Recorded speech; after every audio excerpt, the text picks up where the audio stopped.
अस्सलाम वालेकुम स्टूडेंट। आज हम न्यूमेरिकल्स कर रहे हैं मैट्रिक क्लास का जो चैप्टर है यूनिट 13। चैप्टर का नाम है ज्योमेट्रिकल ऑप्टिक्स। तो इसको न्यूमेरिकल्स को करने से पहले कुछ आपको बेसिक्स में आपके इसको समझा देता हूँ। Types of the spherical mirror जो है वो two types of spherical mirror होते हैं। एक तो कॉनकेव मिरर और दूसरा कॉन्वेक्स मिरर होता है। यानी जो स्फेरिकल मिरर है दो किस्म के हैं। ठीक है। जो इनर साइड से शाइनर होता है जिसकी वो कॉनकेव है, जो आउटर साइड जिसकी शाइनर होती है वो कॉन्वेक्स मिरर होता है। अब इस मिरर से किसी भी ऑब्जेक्ट का अगर हम डिस्टेंस जो लेते हैं उसको हम पी से डिनोट करते हैं। और उसमें जो है कॉनकेव मिरर में ये डिस्टेंस पॉजिटिव होता है और कॉन्वेक्स में भी ये ऑलवेज पॉजिटिव होगा। यानी पी क्या है? डिस्टेंस ऑफ ऑब्जेक्ट है। अगर कोई इमेज फॉर्म हो रहा है तो वो इमेज जो है उसका जो डिस्टेंस होगा मिरर से, तो डिस्टेंस ऑफ इमेज जो है उसको क्यू से डिनोट करते हैं। वो कॉनकेव के अंदर पॉजिटिव होगा लेकिन कॉन्वेक्स मिरर में नेगेटिव की साइन के साथ होगा। अच्छा, लेकिन न्यूमेरिकल्स में उसकी वैल्यू कभी नेगेटिव साइन में शो नहीं हो रही होगी।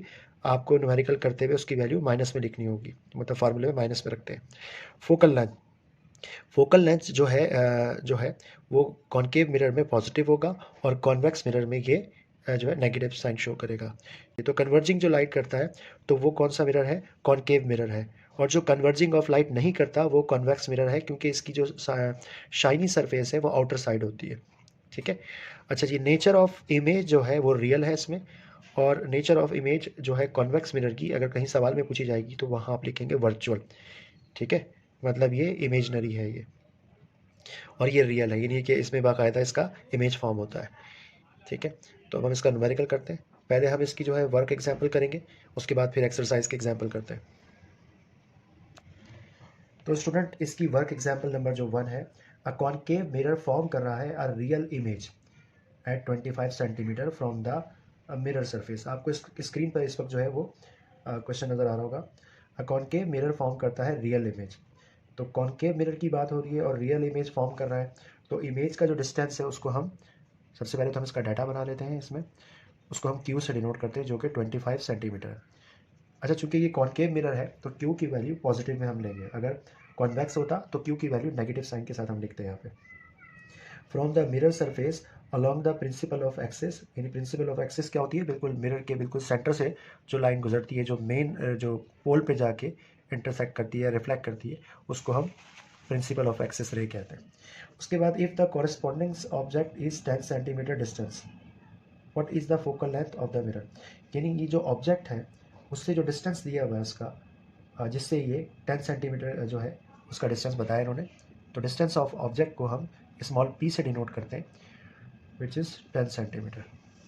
10.0 है या 10.0 लिखते हैं आप, या 10 सेंटीमीटर लिखते हैं, एक ही बात है। तो आपको इसमें रिक्वायर्ड क्या है? रिक्वायर्ड है इसमें फोकल लेंथ। फोकल लेंथ को हम किससे डिनोट करते हैं? स्मॉल एफ से। फोकल लेंथ हमें रिक्वायर्ड है, जिसको हम एफ से डिनोट करते हैं, स्मॉल एफ। ठीक है। तो इसमें हम फार्मूला क्या यूज़ करते हैं? Mirror equation. फार्मूला है 1/f is equal to 1/p plus 1/q। 1/f हमें मालूम करना है, वो एज इट इज़ आ जाएगा। p की वैल्यू कितनी है? 1/10 प्लस 1/q की वैल्यू है 25। अब आप इसमें क्या करेंगे? 25 को 1 सप्लाई करेंगे, 25 एज इट इज़। 10 को 1 सप्लाई करेंगे, 10 as it is. Butterfly rule लगा दें और 25 को 10 सप्लाई कर दिया तो 250 आ गई इसकी वैल्यू। तो 1/f के नीचे जगह खत्म हो गई है, तो मैं इसको बाकी हिस्सा आगे कर लेता हूँ।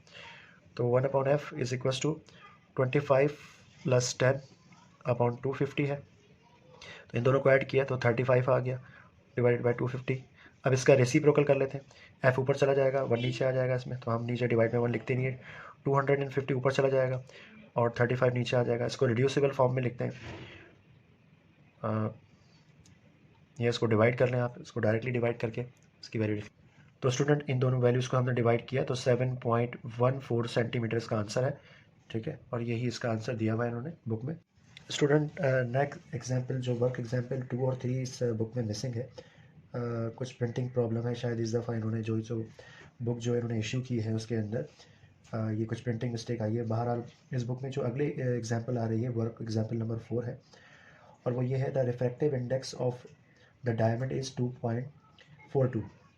जो रिफ्रैक्टिव इंडेक्स दिया हुआ है, रिफ्रैक्टिव इंडेक्स बेसिकली एक रेशो है speed of light of air का और speed of light of the medium का। तो मीडियम जो इसमें दिया हुआ है डायमंड, डायमंड में जो रिफ्रैक्टिव इंडेक्स आ रहा है वो दिया हुआ है 2.42।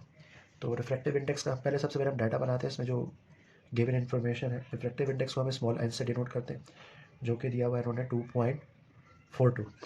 उसके अलावा स्पीड ऑफ लाइट जो है वो स्टैंडर्ड है, जो एयर में स्पीड ऑफ लाइट है 3 मल्टीप्लाई बाई 10⁻⁸ मीटर पर सेकंड, ये स्पीड ऑफ लाइट होती है, जिसको हम सी से डिनोट करते हैं। अब हमें मालूम क्या करना है इसमें, what is the speed of light in a diamond. तो डायमंड में स्पीड ऑफ लाइट क्या होगी वो हमें रिक्वायर्ड है इसके अंदर। तो स्पीड ऑफ लाइट को हम वी से डिनोट ही करेंगे, और इसका जो फार्मूला होता है, फार्मूला इसमें यूज़ करेंगे रिफ्रैक्टिव इंडेक्स का। Refractive index is equal to speed of light in air, उसको हम किससे डिनोट करते हैं, सी से डिनोट करते हैं, और divided by speed of light in a medium, यानी जिस मीडियम में आपको मालूम करना है, यहाँ जो मीडियम दिया हुआ है डायमंड दिया हुआ है, तो डायमंड में उसका जो स्पीड ऑफ लाइट है वो हमें यहाँ मालूम करनी है। तो वी जो है यहाँ डिवाइड हो रहा है, उधर जाकर एन से मल्टीप्लाई हो जाएगा, ठीक है, और एन जो है वो यहाँ डिवाइड में आ जाएगा। इस तरह से हम अपना जो फार्मूला है इसको अरेंज कर लेते हैं। अब इसके अंदर हम वैल्यू पुट करते हैं। तो हमें वेलोसिटी मालूम करनी है, सी अपॉन एन हमारा फार्मूला है। सी जो है स्पीड ऑफ लाइट है 3 मल्टीप्लाई बाय 10⁸ मीटर पर सेकंड, और डिवाइड में रिफ्रैक्टिव इंडेक्स है जो कि 2.42 है, इसको डिवाइड करते हैं। डिवाइड करने के बाद जो हमारे पास वैल्यू आ रही है, स्पीड ऑफ लाइट आ रही है 1.24। 3 को हमने डिवाइड करना है कैलकुलेटर पे 2.42 से, और बाकी मल्टीप्लाई बाय 10⁸ है वो एज इट इज़ आ जाएगा, मीटर पर सेकंड जो है वेलोसिटी का यूनिट हो जाएगा, ठीक है। नेक्स्ट प्रॉब्लम करते हैं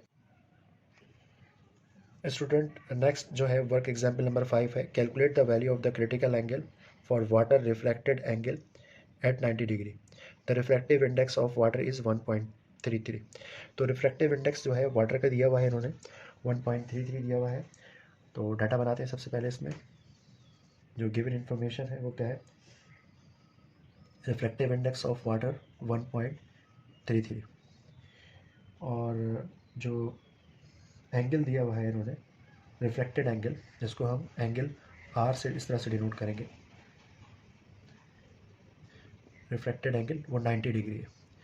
और हमें मालूम क्या करना है, इसमें कैलकुलेट करना है वैल्यू ऑफ क्रिटिकल एंगल। तो क्रिटिकल एंगल जो है वो इंसिडेंट एंगल ही है इसमें, जो कि हमें फाइंड आउट करना है, ये रिक्वायर्ड है हमारा। तो इसके लिए जो फार्मूला है वो स्नेल्स लॉ का फार्मूला है। वैसे तो स्नेल्स लॉ का जो फार्मूला है वो है n is equals to sine angle of I upon sine angle of R, ठीक है। अब लेकिन चूंकि ये क्रिटिकल एंगल की सिचुएशन है तो इसमें ये फार्मूला चेंज हो जाएगा, और ये फार्मूला बन जाएगा n is equals to incident जो है वो 90 डिग्री हो गया इसमें। अच्छा स्टूडेंट, ये स्नेल्स लॉ का फार्मूला है, और लेकिन जब लाइट जो है इंटर होती है रेयर मीडियम से डेंसर मीडियम में, तो इसका रेसिप्रोकल हो जाता है, ठीक है। When light enter into denser medium from rare medium, तो इसका रेसिप्रोकल हो जाएगा। फार्मूला यही होगा, लेकिन साइन एंगल रिफ्रैक्टेड एंगल ऊपर चला जाएगा, और साइन इंसिडेंट एंगल डिवाइड में आ जाएगा। स्टूडेंट्स, जब हम स्नेल्स लॉ का इसमें फार्मूला यूज़ करेंगे, और ये फार्मूला जो है साइन ऑफ एंगल आर जो रिफ्रैक्टेड एंगल है उसको ऊपर लेंगे, और साइन ऑफ क्रिटिकल एंगल जो है वो हम डिवाइड में ले रहे हैं। यहाँ पे आई लिखा है मैंने, आई की जगह आप सी भी लिख सकते हैं, क्रिटिकल एंगल जो है। और ऐसा तब होता है कि जब लाइट जो है वो डेंसर मीडियम से रेयर मीडियम में इंटर होती है, तो उस वक्त जो है ये हमारा ये फार्मूला हम ये यूज़ करते हैं। अब ये जो क्रिटिकल एंगल है या एंगल आई जो है, एंगल आई ही को हम यहाँ पर क्या बोल रहे हैं, क्रिटिकल एंगल कह रहे हैं। ये डिवाइड हो रहा है, उधर जाकर इसकी वैल्यू रिप्लेस कर देते हैं। तो साइन एंगल आई जो है, जो कि क्रिटिकल एंगल है, वो हमारा बराबर हो जाएगा sine refracted angle divided by index. तो अब इसमें वैल्यू पुट कर देते हैं। इंडेक्स की क्या वैल्यू है, इसकी इंडेक्स की वैल्यू है 1.33, और साइन एंगल आर जो है, यानी कि एंगल आर जो रिफ्लेक्टेड एंगल दिया हुआ है वो कितना है, 90 डिग्री है। तो साइन 90 लिख लेते हैं यहाँ पर, 90 डिग्री। और ये हमारा क्रिटिकल एंगल है जो हमें फाइंड करना है, तो इसमें हम लिख सकते हैं साइन एंगल सी भी लिख सकते हैं उसको। अच्छा, साइन 90 की वैल्यू 1 होती है, तो 1.33 को हम डिवाइड कर लेते हैं इससे, तो हमारा आंसर आ जाता है 0.752। तो ये आ गया साइन क्रिटिकल एंगल। अब हमें क्योंकि क्रिटिकल एंगल फाइंड करना है तो साइन उधर जाकर इन्वर्स हो जाएगा, साइन इन्वर्स ऑफ 0.752। तो साइन इन्वर्स शिफ्ट दबाकर अगर आप साइन का जो है बटन दबाएंगे तो फिर आपको साइन इन्वर्स मिल जाएगा और उस पर 0.752 साइंटिफिक कैलकुलेटर से इसकी वैल्यू निकालते हैं तो क्रिटिकल एंगल आता है हमारा 48.8 डिग्री। ये जो है ये सवाल MCQ से भी पूछा हुआ, what is the critical angle of water. तो 48.8 डिग्री होता है critical angle of water. Student, अब हम कर रहे हैं work example number 6। A boy is standing 2.5 metre in front of camera. यानी एक लड़का जो है कैमरे से 2.5 मीटर दूर खड़ा हुआ है। तो डिस्टेंस ऑफ ऑब्जेक्ट हमारा क्या हो जाता है इसमें, P is equals to 2.5 metre. ठीक है, पॉइंट के बाद 5 के बाद 0 0 लगे हुए तो 0 आप इग्नोर कर सकते हैं। The camera uses the convex lens use कर रहे हैं उसमें कैमरे में, उस फोकल लेंथ दी हुई है इसमें 0.050। Find the image distance. Image का डिस्टेंस फाइंड करना है उसमें हमें।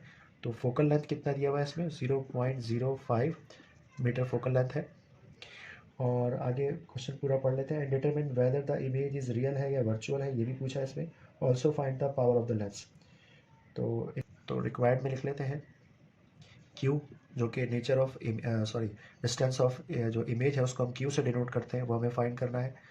और नेचर ऑफ इमेज पूछी है वो हम फाइंड करेंगे इसमें। और कि उन्होंने पूछा है कि whether the image is real होगा या वर्चुअल होगा, ये बात पूछी है। Find the power of the lens.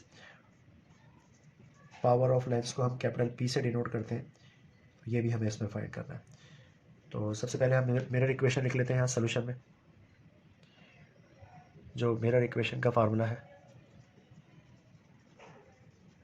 Mirror equation क्या होती है हमारी, 1/f is equals to 1/p plus 1/q इसके बराबर होती है।